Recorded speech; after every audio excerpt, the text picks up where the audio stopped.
Hi everyone, I'm Tomáš Kriššák from Slovakia, and today I'm gonna tell you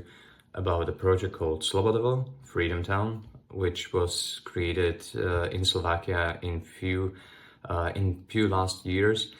and it was executed in many schools across Slovakia. And the whole idea of the project was to combine the power of storytelling, the power of a game that can be played among a collective, like a whole class, and also the approach which combines not only civic education but also history lessons. So the point of playing the game Freedom Town is actually to invite the pupils, the students, to become citizens of this town that never existed but was for the purpose of this game placed in Czechoslovakia.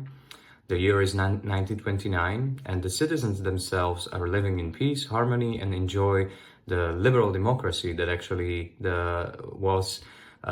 quite a new thing in Czechoslovakia, in prosperity and peace.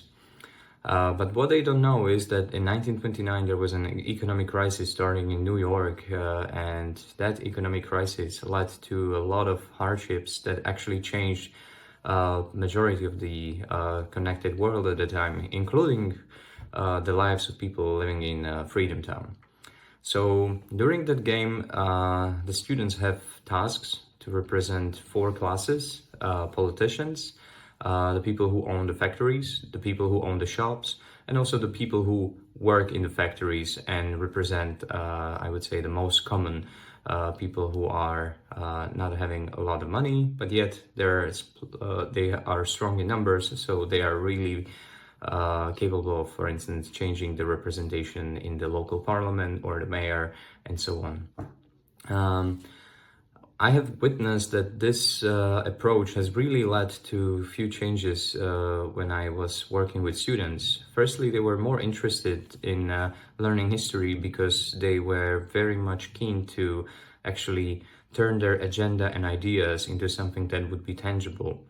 Also, they better understood what did really happen in the 20th century and what changes, difficulties and challenges our ancestors had to overcome, and what might be even the negative consequences when a country is going through hardship and, for instance, it isn't really loyal to its values. So, for instance, the things that happen in Central Europe, like the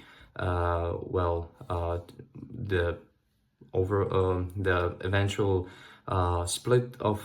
Czechoslovakia and the new regime that was pretty much loyal to far-right regime in then Germany, and the oppression of minorities. These were all consequences that were also part of the game, so the students better understood why these decisions and why protecting some values like liberal democracy does really provide a big value to the society even to these days, so we wouldn't be able